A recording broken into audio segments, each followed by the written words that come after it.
welcome to ArtCollab with Sarah and Nat. Nat and Sarah. So our episode today is Art is Serious, Craft is Fun, but we thought we gonna change it up real quick and tell you first what's new with us, because we thought, sometimes we don't say that. And before we dive into our topic, let me ask Sarah, what's going on? You did a thing. I did a thing. Yes, I actually printed on my wall. Like, I had the supplies to do this thing for months. And I kept putting it off. And then finally I printed on my wall. And it just looks fabulous. When you open, I even sometimes come through the front door just so I can see it, because we have a side door this way. But, I'll come through the front door. I'm like, oh my gosh, it looks so good. But I can't wait to add some artwork to fill up the wall. So that's the next step in this journey. Yeah, I posted the link to the YouTube video where you can see how she did it. And you should mention, actually, Sarah, that this is your brand new super balls. Sorry. Awesome. Elephant stamp. Yes. So if you do go to our foamies, they have available the the original one that I had made. And this one's going to be exclusive on my website. So I'm just waiting for my box to arrive so I can post it on my website. But this will be coming soon on my website. So yeah, check it out. And also check out Sarah's YouTube channel. You can subscribe, see all kinds of amazing videos. And I believe every Friday you're posting a new video, right? Yes. But this Friday will be what we're doing today. Right. And then you also said you're doing something. You gave me a link. So I'm participating. I'm one of the panelists of the Art and Soul Emergence with Tracy Gatlin. And that actually starts today, but my day is June 5th. It's a free webinar, so feel free to join. And then each day there'll be a featured set of artists. But for me, it's just one day because we went a little over. So I did like an hour and a half worth of content. So that's why I have my own day. I actually have not much to share. Besides that, I changed my studio up. So here's a little picture of that. I have a new desk and I put it in the middle of the room, and I changed everything up a little bit. So the view that you have of me right now is different as well, as you can see, maybe if you've joined us before. So I will post about that all soon. Did a little reorganization. I'm super happy with my new layout, and oh boy, is reorganizing studio a lot of work and crazy, and it never stops, right? And then I also worked on some patterns and new designs for Art Foamies, which I hopefully can share soon. So there's nothing to show.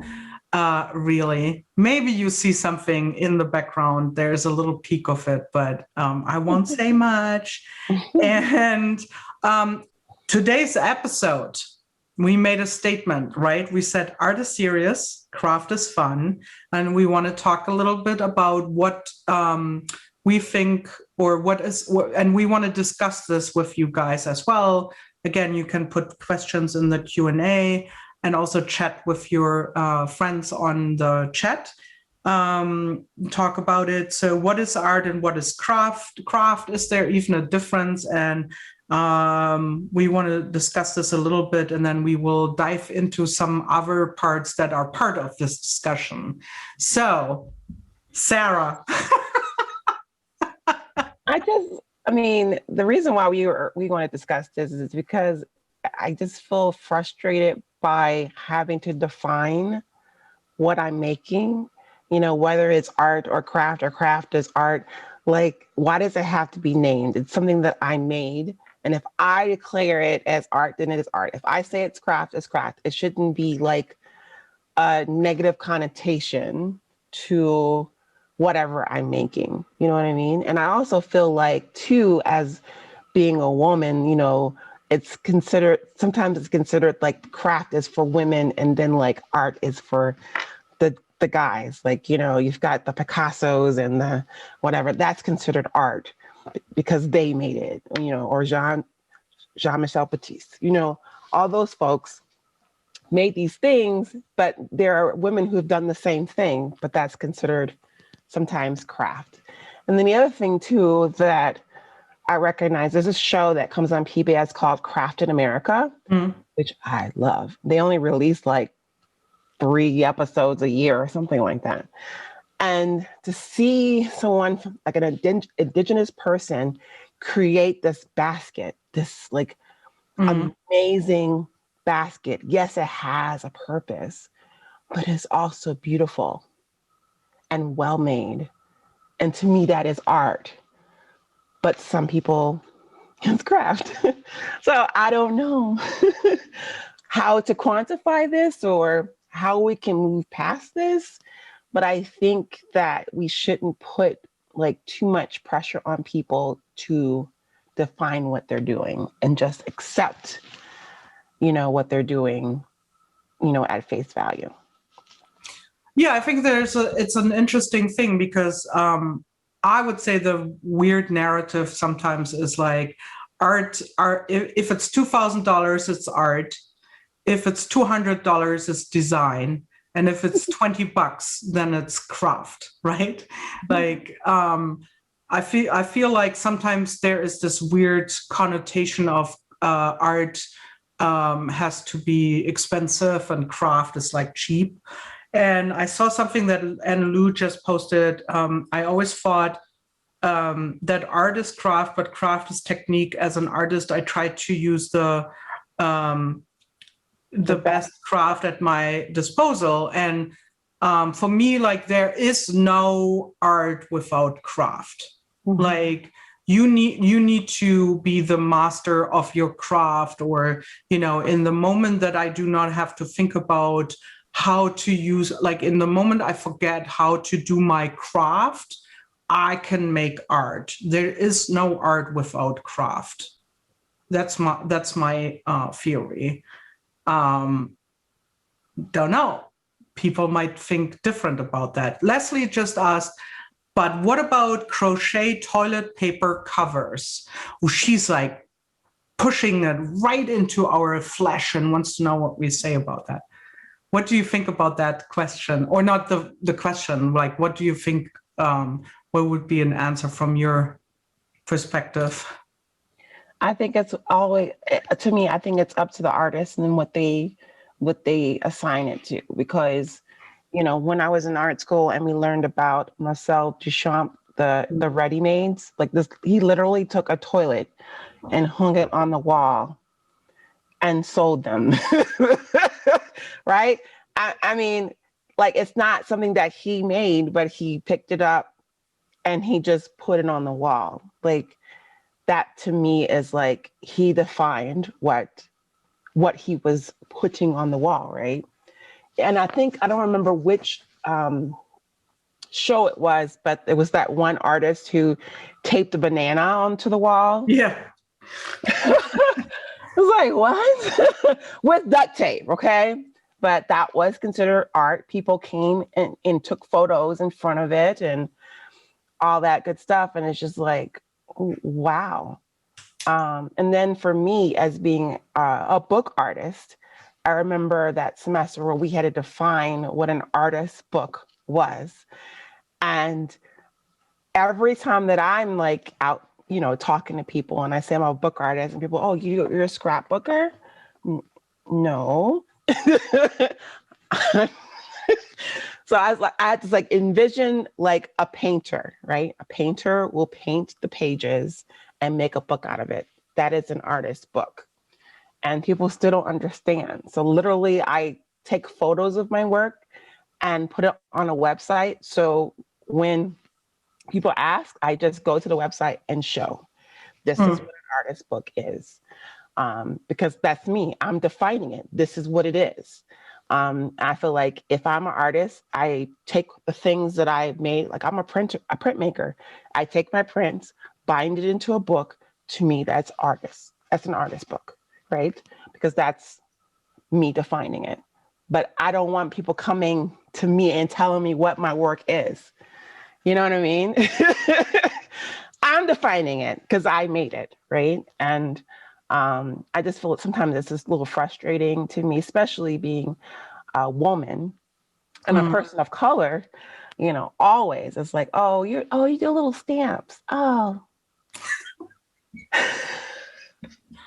right? And it's like you're minimizing my work. I'm literally taking a piece of something, carving it out, and making something from it. It's not little stamps that I bought from Joann's. It's like art, you know, my craft. And it don't minimize, you know, the work that I do. I think that it's such a loaded discussion for people, and I don't think actually it needs to be that loaded. Like I feel like there's so many emotions about it.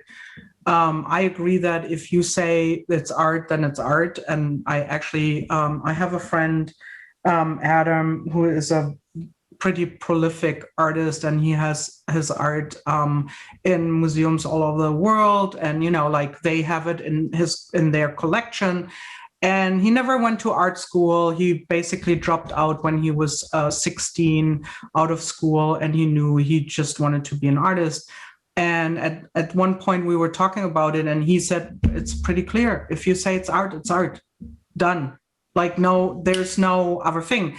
But I think there's also this way of how like men sometimes are way better in just saying, you know, it's art, or the same as sometimes, and I don't want to be too gender specific, but they are growing up with more, at least in our generation, maybe still like this, they can just say it's art and this is how much it costs, right? Versus oftentimes we are like, oh, I don't know, is it art? Can I really call it art? And I don't know what I should ask for. Can I ask for something? Can I ask for more money if it's defined as craft? Or you know, people then say like negatively, oh, it's craft, you shouldn't charge that much. Like, really? Like, I don't get it. like, what do you see in it? Do you see anything in it? If you don't, then maybe it's not art in your view, but that doesn't mean that it's not art, like for other people. I don't know. That just reminds me, when I used to make invitations for weddings, I had one bride. So it was a lavender set of invitations. I literally hand stamped, and then did like blind emboss on all the invitations, and did like a vellum overlay. And I remember her saying to me, anybody can just do this. Why are you charging so much for this? Why can't I just get cards from Michael's and make my own invitations? And I'm like, well, you can most certainly do that. But what you're getting is me. Like, you're getting personal, like one of a kind invitations that no one else will have. And you can look back on them and say, this is like a one of a kind thing, a piece of art that was given to all my friends. And this is a representation of what your wedding is going to be like, and what the color scheme is going to be. So it's really in, you know, the moment of creating this thing. And, you know, I was like, yeah, go to Michael's and pay your little, you know, $25 and print it on your printer. It's not going to give you the same effect, the love and care that I'm going to give to creating this thing. And so, yeah, anyone can make invitations, but, you know, everyone has their own way of doing it. And I feel also like, I was thinking about this craft thing. I think craft makes you better. Like, you're working on it to make it better and better. And, you know, if you go back and look at the old books and the old invitations I made years ago, and you see what I do now, like, there is a progression and the level of things that I deliver today. because of all that time that I spent on my craft. So again, it should not be minimized. You shouldn't try to, shortchange, my work. Like if you go to Chipotle and you go into the line, you tell them what you want to eat, and then you say, well, I want guacamole. That's $2.50 upcharge. And you say, sure, add it. That's what you're paying for. It's an upcharge to have this work from this person, It reminds me of you mentioned Marcel Duchamp, and it reminds me of something that I once learned. And sorry that I forgot the name of the art the art piece, but it is it's a bicycle wheel on our little hocker. What's that in English? Oh no, it's a little like a little. A seating thing, like a little... The spindle thing. Yeah.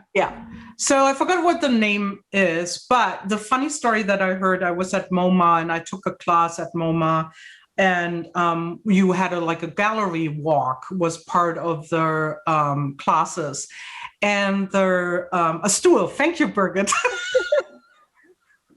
So it's a bicycle wheel on a stool. And the guy who was teaching the classes that Julie and I attended, he was a conservator for MoMA. And he told us this crazy story that the piece of art, of that artwork that came to MoMA wasn't the original of what Duchamp did. In fact, he had done it, and then he was traveling, he was going away, and everything that was in his studio got in the time was just sold off or thrown away, or and they were doing a retrospective of his work, and someone was looking at photos of his old studio in Paris and said, what about that piece? And he said, well, I don't have it anymore. And then they were like, well, can you recreate it? And he was like, yeah, actually, I could probably recreate it. But I want to have the same thing. I want to have the same... I got this bicycle wheel from a flea market or whatever, and the stool from somewhere else. So I need to do the same thing, but I need to source it kind of like the same way. So he put it together, the way how he had done his original artwork. And then this got sold to, or somehow ended up at the MoMA collection and was valued at an insane amount of money. Right? So it wasn't actually even the original piece anymore, but it was still done by him. So fast forward many, many years, it's in the gallery in the collection. And I forgot which time, it might have been in the 70s or 80s, what happened, you had less security in the museum. And what happened was that someone actually grabbed the wheel and ran out with it. He managed to get out of the museum, or maybe it was the 60s, whatever. He got out, we can look it up. And he got out with the wheel. And then he felt like, this is not good, what I'm doing. I'm going to get in trouble. He was an art student, apparently, which turned out later. He threw it over the sculpture garden and the wheel scattered. It was totally broken, right? True story. And so...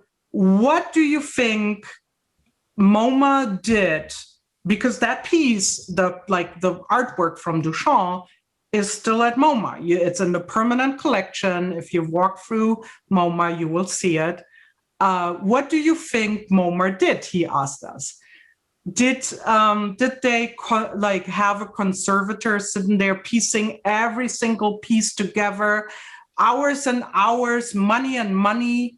Or did they get a new wheel and just because it wasn't really what did they do? What you think? They went and got another wheel that was like it. Nope. What did they do? Put it together?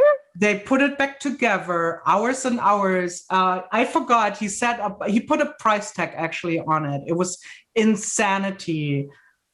and made it, they restored it. Yes. So it's interesting when you think about like art. What's art? Like putting it back together, then is the craft of putting it back together. Is that still the original artwork, which wasn't the original artwork? I mean, like these are all just names for something, right? Yeah. I thought it was such an interesting story. Like you look at something, I don't know. I mean, you could have sourced the same wheel from somewhere else, right? He did it before. Yeah. Why wouldn't you follow his method to find the wheel and add it? So is it still art? Is it still his art? Is it art? Well, I mean, if they recreated it, I mean, if they took the exact thing that he picked out and then put it together. So yeah, it's still his art because they just put it back together. Same thing happens with paintings. If it's, worn out or whatever, they go back and painstakingly trying to fix it. You know what I'm saying? And still hanging on the wall like, it's fully restored. Yeah. Original glory. So it's so interesting. Leslie has another question. She wants to push another button. Okay, Leslie is like on her. I'm kidding. What about following someone else's pattern to create the thing? Interesting. What you think? I think that's a great way to understand how these things are made, right? So if you go back to, let's say, the basket idea, right? And you wanted to learn from the indigenous person. And a lot of times, like, they're the only ones who know how to do this technique. So you go there, and we're going to do this. You go there, you learn how to do this thing, and then eventually you start having your own way of doing it because you figured it out, right? Same thing with like bookbinding. I have skipped steps. Like I've even actually taught a class at my old school. And I could hear my professor gasping because I was skipping steps because I had figured it out. It's like, I don't have to do all this extra stuff. I'm going to skip it all. And she's like, no, but next time, Sarah's a professional. She's gotten her degree, so she can do whatever. And I'm like, no, you don't have to do all that. Just skip it. Just skip it, and you still can achieve, the same result because you figured it out. And it's just like a pattern. Like it's like you're stepping into that person's shoes who did it before, and you can experience how to make it, and then you can go off and run off and do it your own way. So I really applaud doing something like that. But isn't when you're just like, for me, for example, if someone is, and that's cool, like you should copy in order to learn. But I think what you're doing then is you're learning the craft. Yes. You're learning the craft to later then make the art. So you need to be honest to yourself in the moment that you're just copying someone else and you're not bringing yourself in there. You're working on your craft, your craftsmanship. I mean, you might call yourself an artist, but you're not doing art in that moment. You have to be completely honest. Yes. Just like I call myself a flag book artist, I tell everybody, this was originally created by Haiti Kyle. And I've read her books and I have followed her and I learned her techniques. But this is how I do it. I say it in every class that I teach. Anytime I'm, doing I'm speaking in front of the public and I'm showing my work, I always say, this is the person who originally did it. I learned from her, but this is how I do it. Always. It's like, when you write a paper and you have a bibliography at the end, this is where I got my resources from. This is where I learned it. Because honestly, you can't say I just came up with in my brain. I just figured it out. And there's some instances you have figured things out, but you can't just take credit. It's like when people on Instagram who like take your work and just post it on their page and don't don't tag you. That's exactly the same. I mean, sometimes you just don't know where things come. And I think sometimes it's a little bit tricky because you're like, okay, I don't really know who was the first person who did that. And someone else, teaches it. And then it's like, you weren't the inventor of this technique. But there are some very distinct things that, like, if you say like she's a bookbinding artist and she has all these like different methods that no one else did but her, but by then, like, she figured those out, and you actually happen to know that this is her, then of course you give that person credit, right? So like, I don't know. I've done embossing powder to create texture on canvases. Am I the first one? No, probably not. I experimented. Is someone 10 years later doing the same thing? Yeah, it's just in the nature of it to try things out. Do they have to give me credit? No, because it's just out there. Like, some things, I think it's a little difficult to really put down where that came from, but if I learned that from someone, or sometimes I see things that, will never forget the first time I saw it and no one else knew about it. Like Birgit Cobson, for example, she did the magazine, like a really cool magazine printing technique.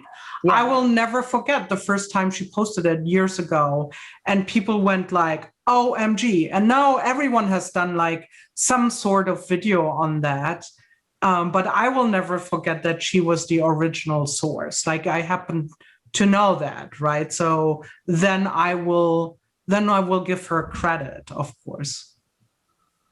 So yeah, but it's you're training the craft to make your own art. I hope. Well, I mean, this is how we think about it. Other people might be thinking differently about, is it, if you copy, can you call it art? Again, it's honesty, right? Yeah. Well, if you think about, like, say, Japan, I always go back to Japan, and you think about someone who, like, say, makes wasabi, and their father made it, and then their great grandfather made it, and then, all the way back. So it's like a long line of people.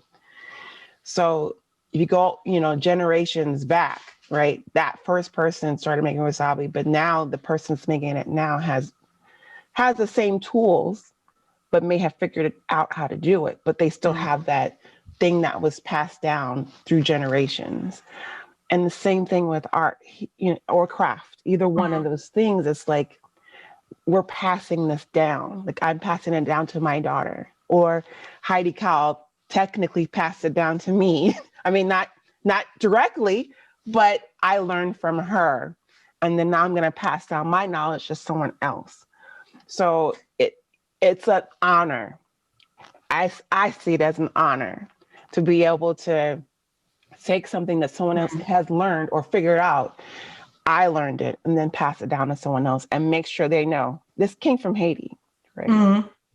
So that's an important part of, being an artist. When you share that, you give recognition to the person where you learned it. I mean, and then there's always also something about behind it, and we wanted to talk about that nervously a little bit, because we're going to touch on some pretty tough things that we're going to discuss. But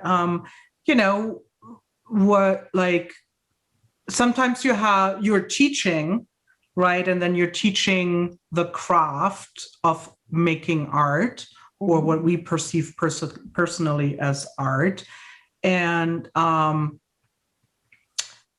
is there, and then so you have a fellowship, you have people that want to learn from you. And sometimes, and that's why we were actually coming to this discussion, sometimes you have people, when you post your art, and it's, maybe touching on something that's very dear or deep, touched you in your life, or that is important for you as a topic, as a human being, people get upset that you're posting that, and they said you're a crafter, you should just put out things that make me feel good. And you're like, is that so? Yeah. So we want to talk a little bit about art that is from other people that has touched us and tell a story about it, and then also show some art that we made that people perceived as an affront. I don't know why I'm saying that so Frenchy right now. As a punch in the face, they received it, unfortunately, and got mad. So I want to share a little story first, just because it's on our slideshow, and then Sarah goes. Okay. So many years ago, I think it was 2013 or 2012, my friend Julie Pfeiffer-Balzer visited me in Germany. It was the second time she came, and we went to in Hamburg, Germany, and we went to the Jewish Museum in Berlin. And we saw an exhibition. We saw all. It was a very, very interesting and very great thing to do, because so I'm German, and Julie is half Jewish, and so this was a very it was a very important thing for us as friends to go there. And while we were walking through the museum, we heard this unbelievable sound all of a sudden, and it was it was almost like you're nearing a cafe in a very huge, or restaurant in a very huge room, and things were clinking, and it was very loud, and we were like, where is this coming from? This is ridiculously loud. Like, you're almost like feeling like, why are they doing this? Like, they should have soundproofed that better so that people can concentrate on the artwork. And as we're nearing a room, we are seeing these, as you can see here, there are all these little, very roughly made faces, right? There were little plates with these faces, and the artwork was called Fallen Leaves. And actually, it was in this long room, and you were supposed to you were invited to walk over this, and that would make the sound. Here's Julie doing it. So I set my foot, the first step on it, and it was, I couldn't. I will play you a little video on how it sounded. I physically got ill just thinking about walking on these faces, of course, also with the background of our history in Germany, right? So feeling like these are the fallen leaves, the died people that died or were killed. Let's not, make it nice. They were killed by us Germans, and so I physically couldn't do it. And here's how it sounded like.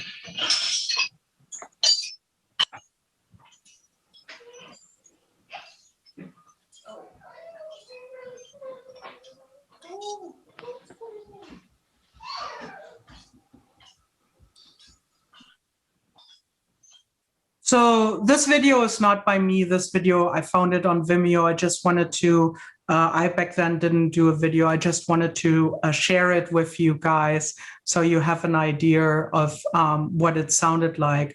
And I was, there were so many thoughts in me in that moment when I saw that. I thought it was like, I don't know, just the ferocity of how it physically made me feel was just unbelievable, right?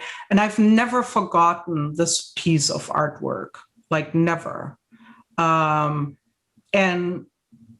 when people say like art should make feel you good, or art like it made me aware, not aware, like it's a hard thing to talk about, but like, when you think about the history as a German and what we did in our history, in that moment, like there are so many thoughts that you have, and it's like a screaming of, you hear these, yeah, I mean, it makes me very emotional to talk about it too, but I thought it was such an important piece. Like, I would not want to miss this piece. And even though it's so hard for me to talk about it, even 10 years later, just because we are carrying this history in us, I think it's I think it's important. I want everyone to see this. I want everyone to experience this, and learn about this experience, because it's also nothing in what actually people that were there experienced, right? So yeah, that was probably one of the most touching and emotional artworks that I've ever experienced and seen in my life so far. Pretty hard topic, I know, but I wanted to share this, and we talk about that, how that influences us. Tough, huh? I mean, like, seeing the video is probably harder than actually just hearing about the story, probably, but yeah. It's similar to the experience when I visit the Holocaust Museum in DC.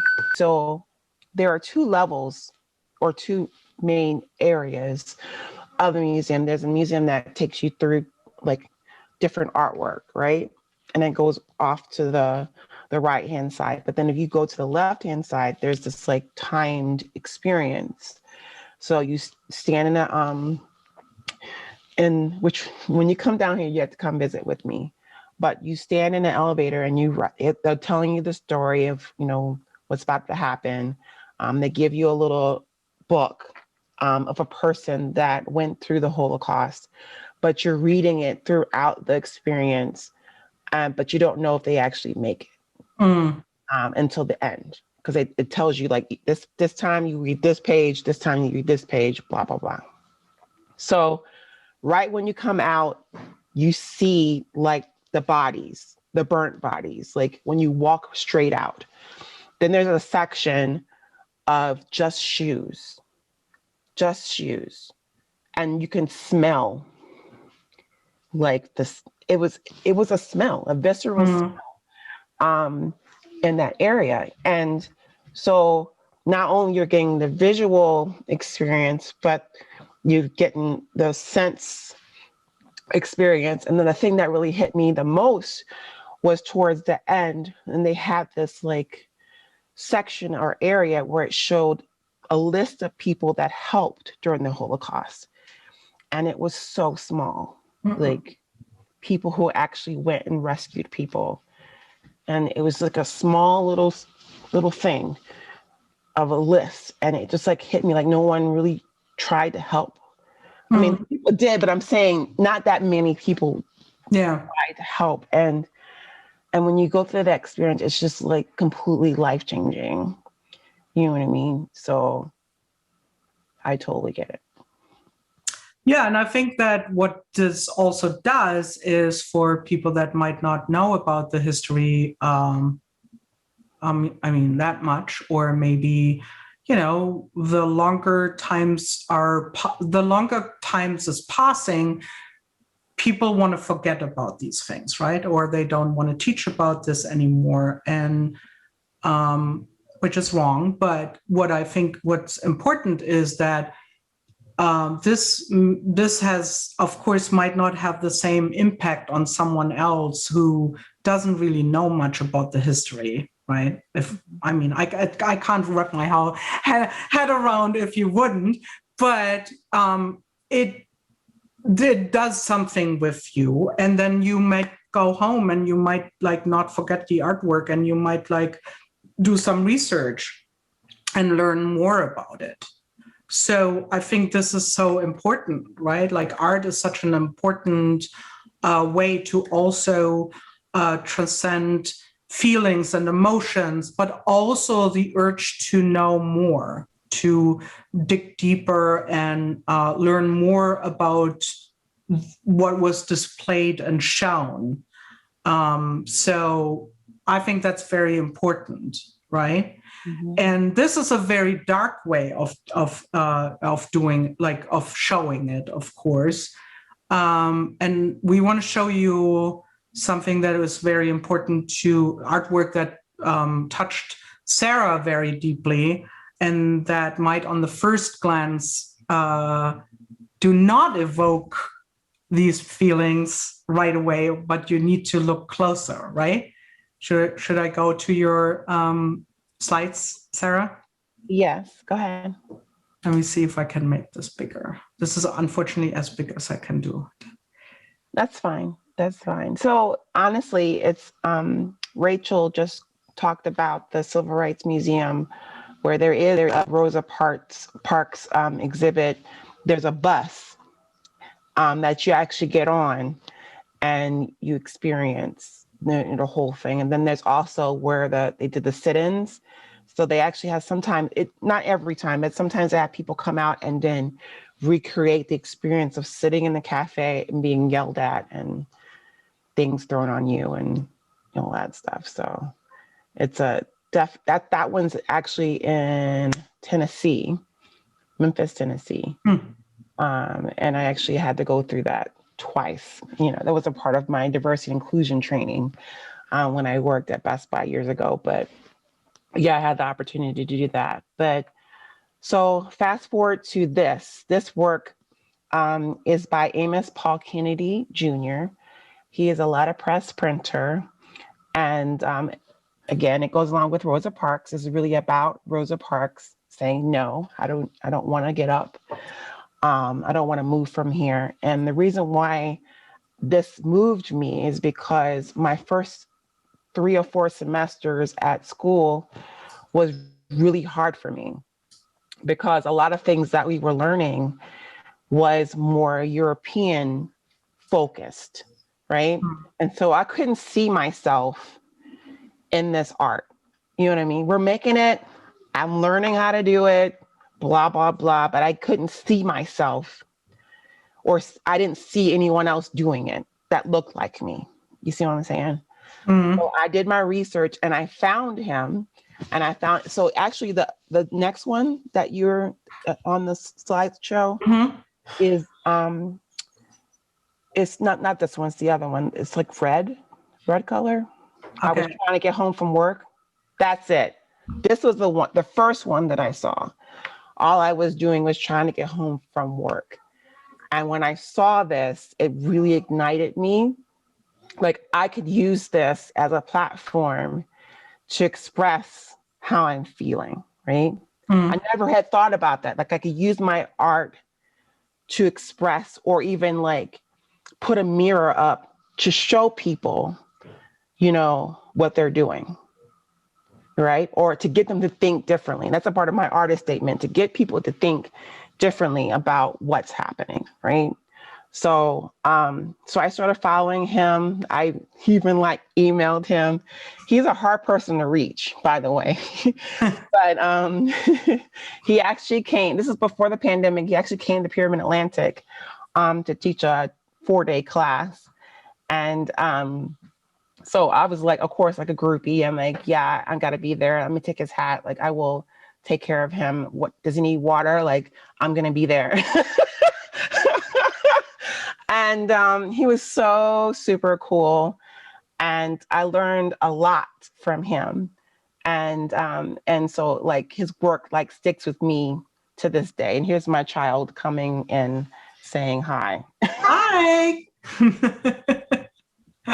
It's Phoebe. Okay, go. Good to see you, Phoebe.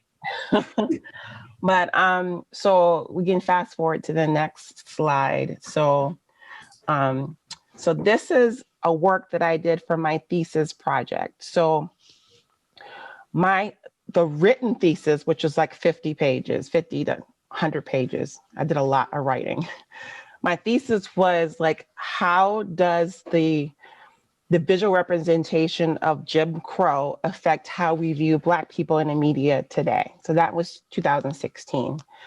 And basically what I did was I created this game.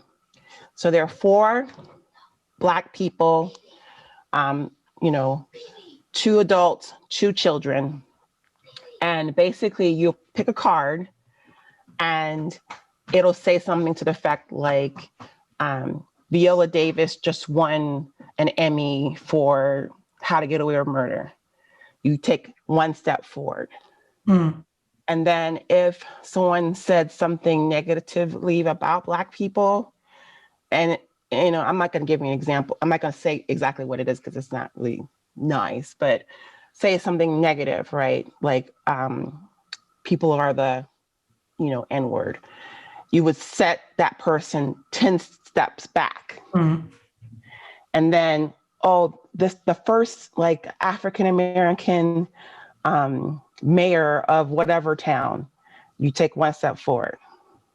Someone says something negatively, you take 10 steps back. So it's just like how we feel as Black people every day. It's like we're trying to take a step forward and we keep getting set back. You know what I mean? So I wanted people to feel what that felt like by doing this game. And so there was 4 seats and people will pick a card and they go through. And so when we had opening night, I literally had people doing the game. Yeah. So they can feel. But I think the next step I'm going to do is actually have the stanchions bigger, like the actual pieces bigger. So you can put weights on it. So you have to pick that person up and then bring them forward and bring them back. So that's my next iteration of that. All right. So Black Lives Matter. So I created this stamp for Art Phonies. And I remember when it was being debuted. So like they were, the person, KP, she was going through and showing all the other artists that she was, debuting that day. And then she's like, yeah, I just, we're going to do a special release for Sarah Matthews. And this is her Black Lives Matter stamps. And so before that happened, you could see people chiming in, oh, that's beautiful, that's amazing, blah, blah, blah. And then when they featured my stamps, it was complete silence. I can attest to it. I saw it. Silence. No one said anything. And I was like, wow. But they're still on the site to this day, and I don't mind it. And I keep using them. I use them in a lot of different prints that I make because it's me. When I see the folks that have been killed or brutalized, I see my father, my brothers, my cousins, me, my sisters. I see us, right? And so I've got to use my platform to show you what's happening. You know what I mean? It's affecting my life. I've been pulled over by the police recently for driving my own car and them looking at my ID and just ferociously typing everything in, trying to see if I had warrants, and I didn't, you know what I mean? And I'm sitting here freaking out in the car, like, this is going to be my last day on earth. You know what I mean? So that's the kind of reality that I'm living. And so, yeah, I'm going to continue to make stamps like that.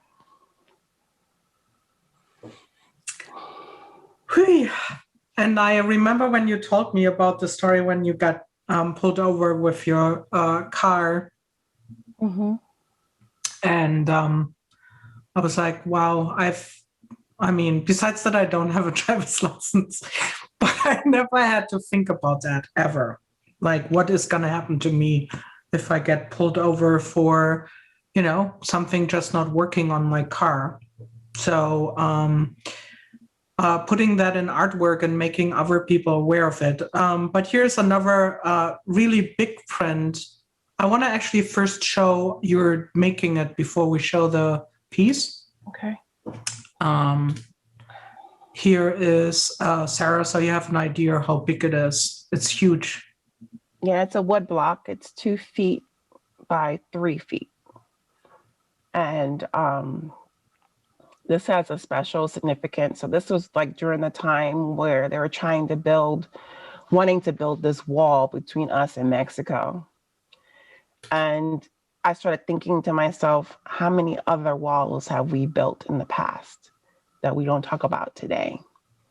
And I was reading this article about the number of Black people who don't know how to swim. And I'm one of those people who don't know how to swim. And why is that? Because there was a certain time where they didn't allow Black people to swim in a swimming pool. And so I found this sign where it was talking about the public swimming pool, white only. And I decided to carve this out. And I'm telling you, like, it was, the very act of carving every piece out was therapeutic for me. You know what I mean?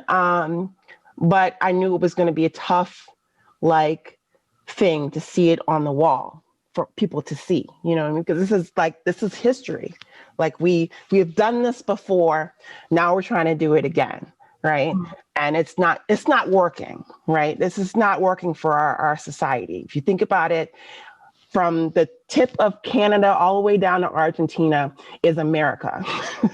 Let's be real here, right? It is America. So why are we saying, oh, I'm American and they're illegal? You know what I mean? No, they're all Americans too. And if they're disenfranchised and they're suffering, they're seeking asylum. They need help.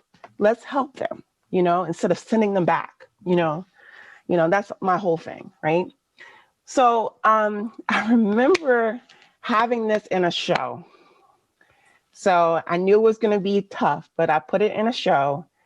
And when I came to opening day, this piece was like all the way inside, like behind something, hidden from plain sight. And I was like, oh, that's how it's going to be. I was like, why would you just put it all? Why didn't you bring it out to the open? Because this is real life.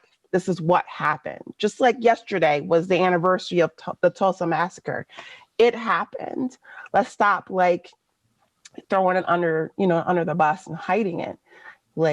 This needs to be said. And honestly, too, it's a visual representation of sometimes how it feels to be a person of color or a woman. This is the good old boy section. We're having a meeting without you. We don't want to hear what you have to say. The doors are closed to you. This is the fence we're putting up because we don't want to hear anything that you have to say. And so it wasn't like a physical barrier, but it's a mental barrier that's put up in front of us every day. So, yeah. Yeah, I think there's something, this is very powerful. And, but I also want to say there's something that I feel that I lost since I moved to the States in 2013. I did this is an old painting that I did many, many years ago. And it is actually, I was in Hamburg in Germany, and this says, no human being is illegal. And it shows the harbor. As you can see, this is old work. I'm not showing that because I'm particularly thinking that's still amazing or anything. This is like 20 years ago, right? But it is amazing. Thank you. But when I posted these things back then on my blog, or I never had a feeling that this would be a big problem. I had comments and people were telling me things. But ever since I moved to the United States, I feel like there is a huge censorship going on, where, and again, my experience is of course different than yours, right? I don't have the same experience as you, as a Black person, right? Like, that's like, I'm like the privileged person and feel like censored, right? Like, I just say, like, I'm way more careful. I started being way more careful and anxious because people were hammering things out all of a sudden, and saying, like, you can't post this, or, you do artwork that just says, vote. And people would write me and say, why are you alienating people? Like, you are alienating 50% of your followers. I got emails, and I was like, I don't even say who to vote for. I mean, it's kind of obvious that I'm, a certain mindset that I have probably from the work that I do. But why do you feel the need? Why does it make you so angry? And back to what we talked about, the artwork that touched us, right? The artwork that invoked like very, very, very deep feelings in us. You with Amos Kennedy, and for me, for example, with the Holocaust piece. When I think about that, it's not the same, of course, but I'm saying, actually, good. If this invokes such deep feelings in you that you need to write me that I should shut up, or if it invokes such deep feelings in the people that they try to hide your piece of artwork in the gallery, in the exhibition, then actually work is done, man. Yep, I did my job. You did your job, right? Like trying to see that in a positive thing, like when people start to stifle you and to say, like, you cannot show this, you should not do this, then actually you did the very same thing that other artists did with us. You provoked a reaction. They understood the message. Mm-hmm. Yeah. And the funny thing is, they came to me at the actual event saying, that piece was so, it just hit you right in the head. And I'm like, it's all the way hidden behind a wall. Okay. If you see it, it hits you in the hat. Right? Oh, you're allowed to see it. You have to hide it because of that. Okay, fine.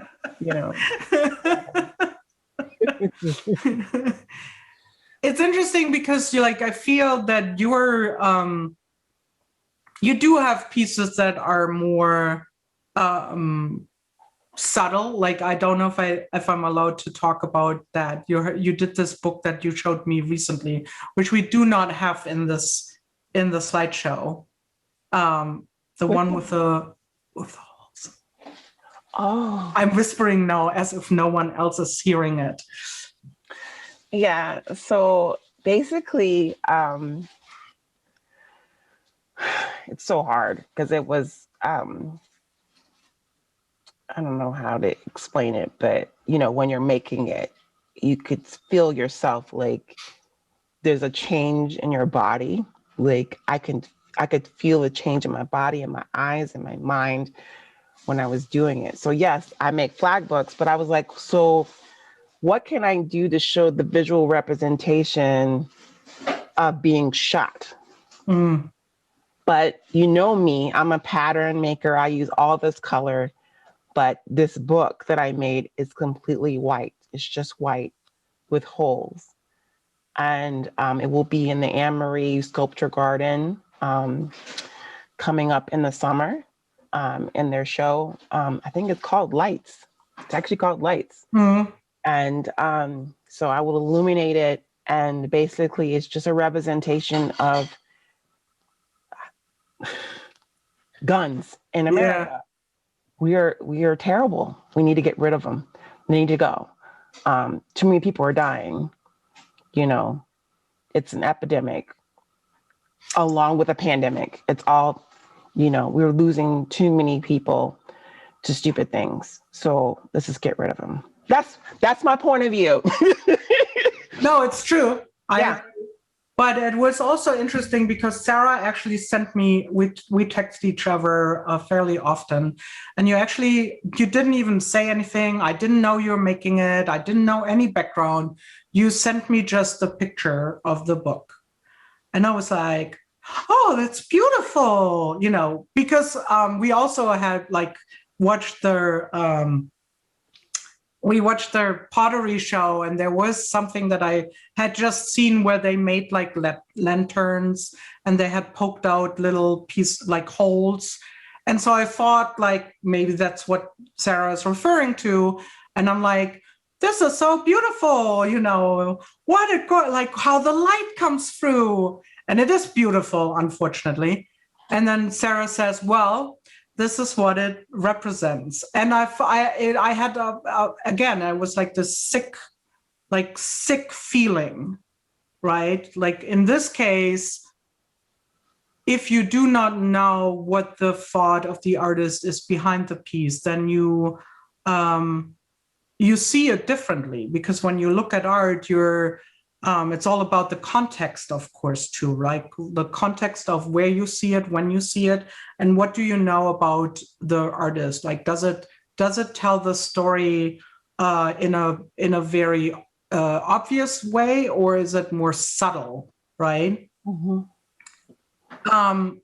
How important do you think it is for a piece like that? I know you told me that, but what was your thought about? You actually wanted this reaction, right? So what I want people, when you come into the gallery and you see it from a distance, you're like, oh, that's really nice. Until you read the description next to it. Then you're like, oh. And that's what I want. Mission accomplished. You did that with me. Good job. I want you to feel it. And where I got the idea from? When I watched this video, it was in Washington Post, and it was talking about Breonna Taylor. Mm. And they were shooting the holes. They were just shooting, not only from the door, but from the outside, through the screen door, right? And the bullet holes went all the way through to the neighbors upstairs, and then the side, they just didn't have any regard for anybody's life. You know what I mean? And so that's where I got the idea of poking the holes in the paper. I think what's so amazing about it too is that you made it as a book art, because it reminded me of a book is like your life is a book, right? And there are chapters in this book, there are pages in these books that are not filled. Mm-hmm. They will never be filled with the story of these people. So making, for me, it's so symbolic that this is a book and there are unwritten chapters because these people were taken, killed, died through the hand of guns. So I thought that is so. And then also it's a story, the same story over and over again. Right. Haven't learned from it. What's the definition? That's the definition of insanity. We keep doing the same thing, expecting a different outcome, and we keep having the same outcome.